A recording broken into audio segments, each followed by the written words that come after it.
presents by Unique Steps.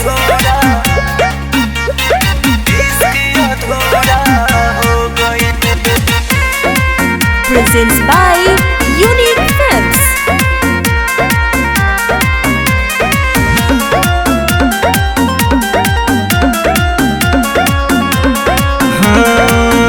उनका से जुदा के दुनिया के चाहत पूरा हो गइल, चाहत पूरा हो गइल। उनका से जुदा के दुनिया के चाहत पूरा हो गइल। अब का मतलब बाजियाला के जब इश्क अधूरा हो गइल। अब का मतलब बाजियाला के जब इश्क अधूरा हो गइल। इश्क अधूरा हो गइल।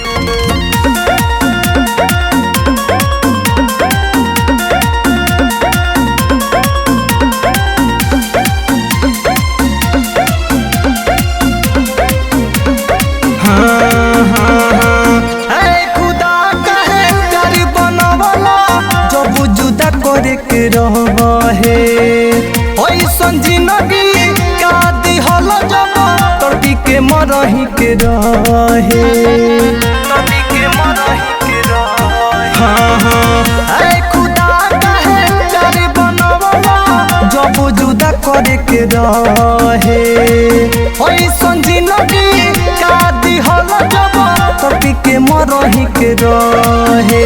तुझे के परी बाबू जानी हमसे दूरा हो गइल।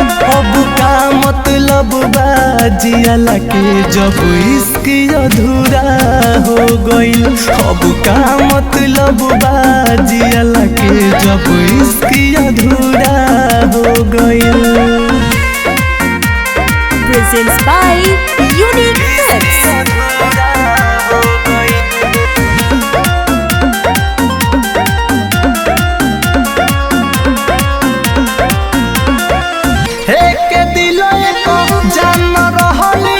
तब कहे बिछड़ गइली पर का सुजवा अंग से काहे जैसे मुकर गइली, काहे जैसे मुकर गइली। हाँ हाँ एक दिल एक जान रहली तब काहे बिछड़ गइली पर का सुजवा अंग से काहे ऐसे मुकर गइली।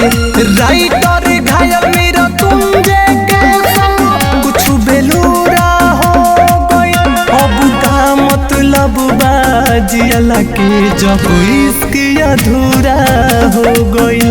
अब का मतलब बाजियाला के जब इश्क अधूरा हो गइल।